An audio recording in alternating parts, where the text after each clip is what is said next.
میں نے بولو نا بہت مبارک مہینہ. کون سا مہینہ؟ شعبان. شعبان کا کیا ترجمہ؟ میں شعبان مہینہ آیا اس کا کوئی ترجمہ تو ہوگا. جیسے ہمارے یہاں کوئی لڑکا پیدا ہوتا ہے، لڑکی پیدا ہوتی ہے، ہم نام رکھتے ہیں تو مولانا کو پوچھتے ہیں کہ یہ نام ہم نے رکھا اس کا ترجمہ کیا ہے؟ تو یہ مہینے کا نام آیا ہے شعبان. اس کا ترجمہ کیا؟ پھیلنا اور پھیلانا. بولو کسی چیز کو پھیلانا. اور شعبان کو شعبان اس لیے کہتے ہیں اس میں بندہ اپنے ہاتھ کو پھیلائے گا، اللہ اپنی رحمت کو پھیلائے گا. بندہ یہاں توبہ کرے گا، اللہ مغفرت کو پھیلائے گا. بندہ یہاں مانگے گا، اللہ اس کی بخشش کر دے گا. بندہ یہاں ضرورت رکھے گا، اللہ اس کی ضرورت کو پورا کرے گا. تو شعبان مہینہ کا ترجمہ بتاتا ہے کہ یہ اللہ کے رحمت کے پھیلانے کا مہینہ، اللہ کی مغفرت کے پھیلانے کا مہینہ، اللہ توبہ قبول کر کے بخشش کو پھیلانے والا. تو یہ تو ترجمہ اب تو آپ کو معلوم ہو گیا شعبان کے معنی کسی چیز کو پھیلانا. لیکن بغداد کی جامع مسجد میں، بولو بغداد کی، جن کے امام عالم ربانی فیض سبحانی، بولو غوث پاک کون؟ شیخ عبد القادر. بغداد کی مسجد کے وہ جامع مسجد کے امام. اور شعبان کا چاند نظر آیا. کوئی شخص دوڑتا دوڑتا آیا اور آ کر کہنے لگا حضرت حضرت وہ شعبان کا چاند آ گیا، وہ شعبان مہینہ شروع ہو گیا، شعبان مہینہ شروع ہو گیا. حضرت نے کہا مجھے بھی پتہ چلا اور لوگوں سے بھی پتہ چلا کہ چاند نظر آ گیا اور الحمدللہ شعبان مہینہ شروع ہو گیا. نئے مہینے کی ہم کو دعا پڑھنا چاہیے. حضرت نے سب کو دعا پڑھا دی. تو وہ جو آنے والا شخص وہ کہنے لگا حضرت شعبان کا ترجمہ کیا. آپ کو میں نے ترجمہ بتا دیا، پھیلانا. شعبان کا ترجمہ کیا. اب شیخ عبد القادر جیلانی رحمۃ اللہ علیہ ماشاءاللہ حافظ بھی ہے، قاری بھی ہے، عالم بھی ہے، مفسر بھی ہے، محدث بھی ہے، مجدد بھی ہے. اللہ نے علم کا سمندر بنایا. لیکن کیا فرمایا؟ آج شعبان کا ترجمہ پوچھ رہے ہو، کل صبح آنا، کل صبح بتاؤں گا، کل فجر کی نماز میں آنا بتاؤں گا. وہ شخص چلے گئے، ٹھیک ہے کل فجر کی نماز میں آ کے جواب لے لوں گا. اب جتنے حضرت شیخ عبد القادر جیلانی کے اسٹوڈنٹس جو شاگرد تھے وہ کہنے لگے حضرت آپ نے بتایا نہیں، آپ نے ہم کو بتایا ہے کہ شعبان کے معنی کسی چیز کو پھیلانا. آپ نے اس شخص کو جواب کیوں نہیں دیا؟ فرمایا 6 مہینے ہو گئے اب کسی کو جواب نہیں دیتا جب تک خواب میں اپنے نبی سے مشورہ نہیں کر لیتا. بولو سبحان اللہ. جب تک اپنے نبی سے خواب میں مشورہ نہیں کر لیتا کسی کو جواب نہیں دیتا. اچھا دوسرے دن فجر کی نماز جیسے ہو گئی، خود پیران پیر عالم ربانی شیخ عبد القادر جیلانی رحمۃ اللہ علیہ فرماتے وہ کہاں ہے جو رات کو مجھے پوچھ رہا تھا کہ شعبان کا ترجمہ کیا ہے؟ تو وہ شخص کھڑا ہوا کہا حضرت میں ہی پوچھ رہا تھا. فرمایا سنو شعبان کے ترجمے ہوں گے پھیلنا، پھیلانا، رحمت کا پھیلانا. لیکن مجھے جو جواب ملا ہے وہ سنو. شیخ عبد القادر جیلانی نے اپنے ہاتھ مبارک کو ایسے آگے کیا، انگلی مبارک کو آگے کیا اور کہا سنو شعبان مہینہ آیا ہے اور شعبان میں 5 حروف ہے. بولو شعبان میں کتنے حروف ہے؟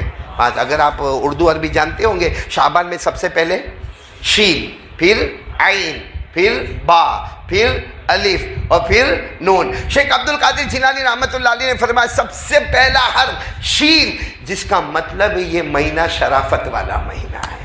بولو یہ مہینہ ھذا الشہر شہر شرافت، یہ مہینہ شرافت والا مہینہ ہے. اور اس کے بعد عین، عین کے معنی علا، علا کے معنی بلندی، یہ مہینہ بلندی والا ہے. اور پھر اتنے پیار سے فرمایا پیران پیر شیخ عبد القادر جیلانی رحمۃ اللہ علیہ نے کہ شین سے شرافت اور عین سے علا، علا کے معنی بلندی. اور یہ مہینہ شرافت والا بھی ہے، بلندی والا بھی ہے کیونکہ 12 مہینوں میں یہ ایک وہ مہینہ ہے جس کو ہمارے نبی نے فرمایا یہ میرا مہینہ ہے. ہمارے نبی نے کیا فرمایا؟ شعبان شہری و رمضان شہر اللہ. ہمارے آقا صلی اللہ علیہ وسلم نے فرمایا یہ شعبان مہینہ میرا مہینہ ہے، یعنی محمدی مہینہ ہے، اور آنے والا رمضان مہینہ اللہ کا مہینہ ہے. تو ہمارے نبی شرافت والے، ہمارے نبی بلندی والے. تو یہ مہینے میں بھی شین آ گئی شرافت والی، عین آ گئی بلندی. اس کے بعد کیا کون سا حرف ہے؟ با. سننا برابر.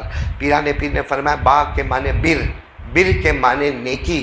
اور پھر روتے ہوئے فرمایا یہ مہینہ گناہ کرنے کا نہیں، نیکیوں کے کرنے کا مہینہ.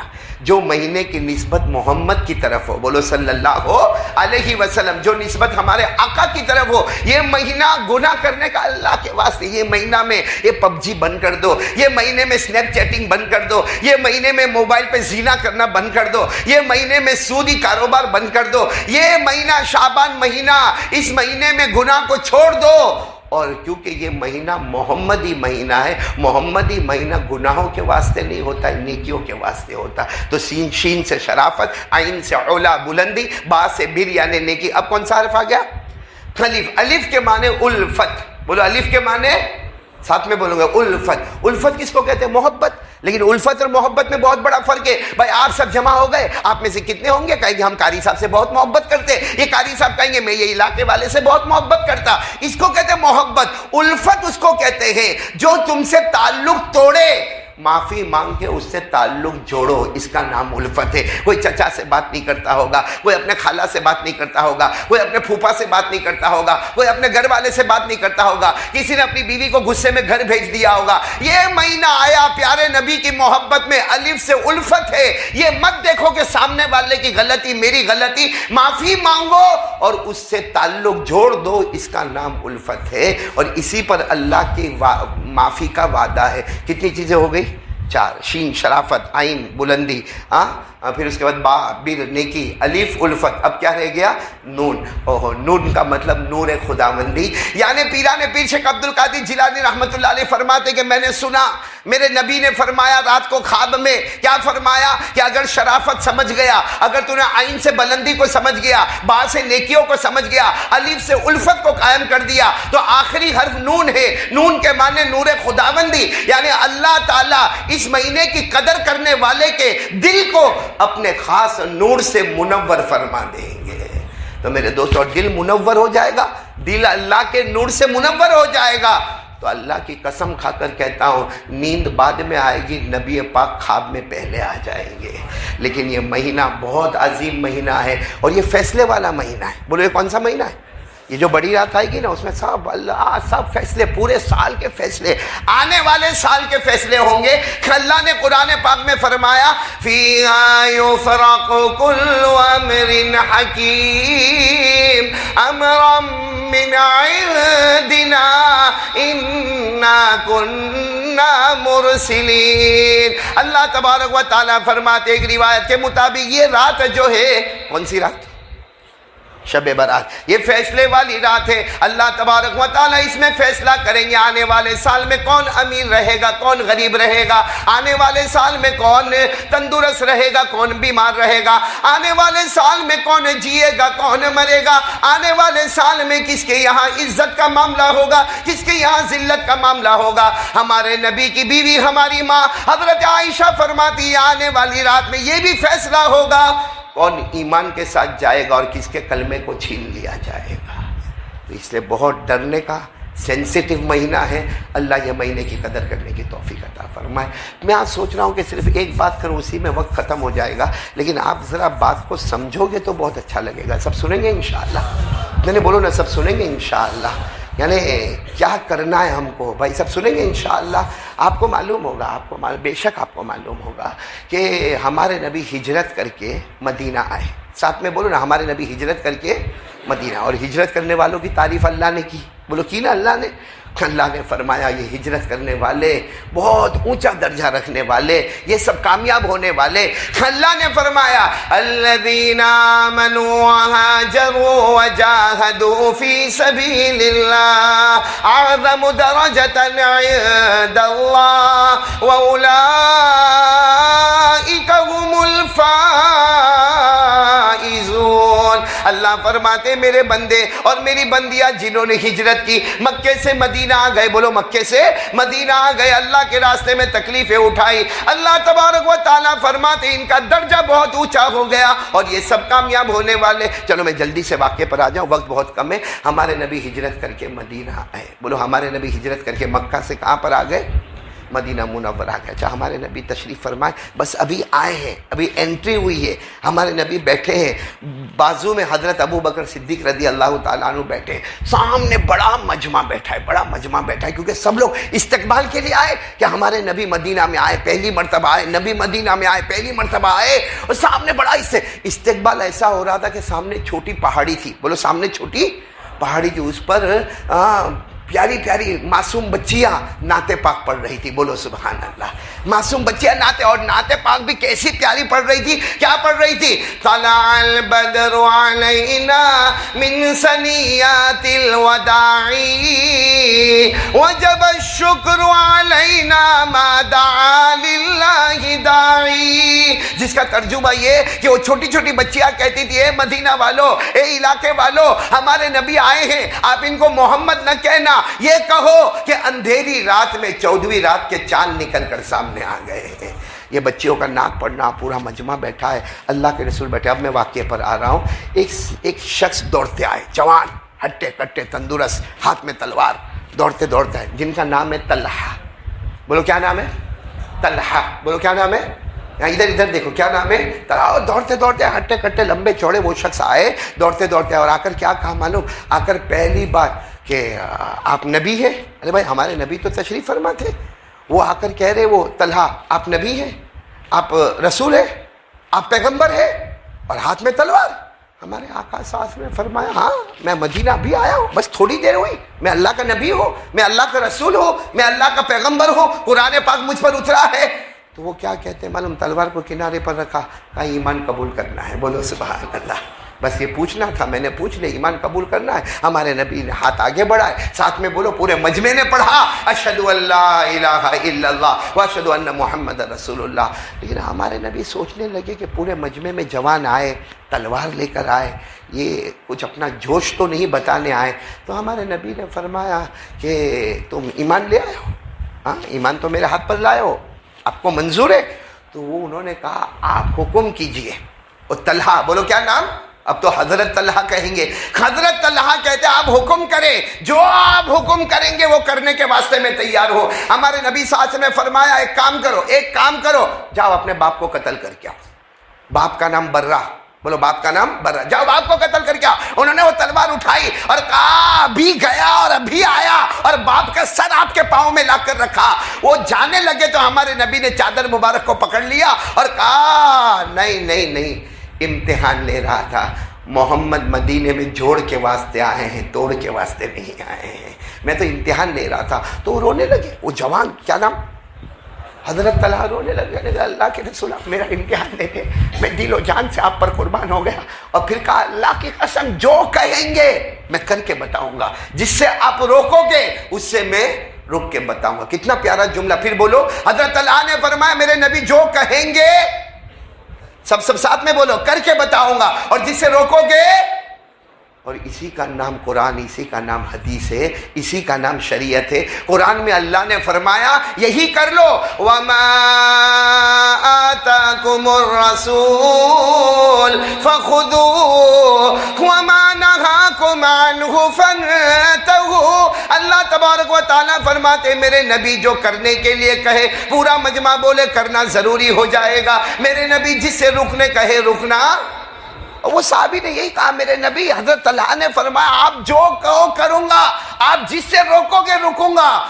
بس بات ختم ہو گئی. بولو بات ختم ہو گئی. اس کے بعد حضرت طلحہ کی جو محبت، بولو سبحان اللہ، جناب نبی کریم صلی اللہ علیہ وسلم کے ساتھ محبت، کھانے میں، پینے میں، سفر میں، حضر میں، اٹھنے میں، بیٹھنے میں. ہمارے نبی کی زبان مبارک پر طلحہ طلحہ طلحہ. اور طلحہ وہ ہے جو مدینے میں سب سے پہلے ایمان قبول کرنے والے. بولو سبحان اللہ. لیکن ایک عجب واقعہ ہوا. واقعہ یہ ہوا کہ ایک فجر کی نماز میں طلحہ نہیں آئے. بولو طلحہ. ظہر میں بولو نہیں، عصر میں نہیں، مغرب میں، عشاء میں، 5 نمازوں میں طلحہ نہیں. ہمارے نبی صلی اللہ علیہ وسلم سوچے شاید کچھ کام ہوا ہوگا، کیونکہ یہ جہاں مسجد نبوی تھی نا وہاں سے تقریباً 3-3.5 کلومیٹر دور رہتے تھے، تو کچھ کام ہوا ہوگا تو نہیں آئے. دوسرے دن پھر بولو فجر، ظہر، عصر، مغرب، عشاء، بولو طلحہ. پورا مجمع بولے طلحہ نہیں آئے. تیسرے دن پھر فجر، ظہر اور عصر، بولو طلحہ. اب تیسرے دن کی عصر کی نماز میں ہمارے نبی نے سلام پھر، آنکھوں میں آنسو تھے. فرمایا آئینہ طلحہ، طلحہ نظر نہیں آ رہے. ایک پورا دن ہو گیا، دوسرا دن گزر گیا، آج تیسرا دن ہے، عصر کی نماز ہے اور طلحہ نظر نہیں آتے. تو ایک شخص کھڑے ہوئے اور کہنے لگے تو بہت بیمار ہے، آخری سانس لے رہے، تو بہت بیمار ہے، گھر پر ہے، اور کیا ہے آخری سانس. ہمارے نبی صلی اللہ علیہ وسلم نے فرمایا میرا طلحہ بیمار ہے، آخری سانس لے رہے, سارے صحابہ کو کہا اٹھو اٹھو اٹھو ہم کو جانا ہے. اس وقت ہمارے پاس نبی کے پاس سواری کا انتظام نہیں تھا. آپ چلتے چلتے, بولو عصر کی نماز کے بعد چلتے چلتے 3 کلومیٹر 3.5 کلومیٹر. آپ جب طلحہ کے گھر پر گئے, سارے طلحہ کے محلے والے جمع ہو گئے, محمد آ گئے, محمد آ گئے, نبی آ گئے, رسول آ گئے, پیغمبر. ہمارے نبی نے سب کو کہا مجھے طلحہ کے پاس لے چلو. جیسے گئے طلحہ کے پاس, حضرت طلحہ بے ہوش, جس کو آج کے زمانے میں کہتے قومے میں چلے جاتا آدمی. حضرت طلحہ بولو کیا ہے؟ بے ہوش ہے. ہمارے نبی صلی اللہ علیہ وسلم نے طلحہ کو دیکھا بے ہوش ہے. ہمارے نبی کی آنکھوں میں آنسو آئے, کتنے پیار سے پیشانی پہ ہاتھ رکھا اور گھر والوں کو کہا سنو رات کو انتقال ہو جائے گا. ہمارے نبی نے فرمایا رات کو انتقال ہو جائے گا, آپ لوگ فکر مت کرنا, جب انتقال ہو جائے مجھے بلانا, میں آؤں گا, میں اپنے کپڑے میں ان کو کفن دوں گا, بولو سبحان اللہ, میں اپنے ہاتھوں سے نہلاؤں گا, بولو سبحان اللہ, اور میں ان کے جنازے کی نماز پڑھاؤں گا, بولو سبحان اللہ, اور میں ان کو خود دفن کروں گا, بولو سبحان اللہ. یہ کہہ کر ہمارے نبی روتے روتے آنسو بہاتے چلے گئے, کیونکہ ہمارے نبی کو وہاں جا کے مغرب کی نماز پڑھانا ہے, وہاں جا کے عشاء کی نماز پڑھانا ہے. میرے پیارو, یہاں ہمارے نبی کا جانا, یہاں طلحہ کی آنکھ کا کھلنا, بولو سبحان اللہ.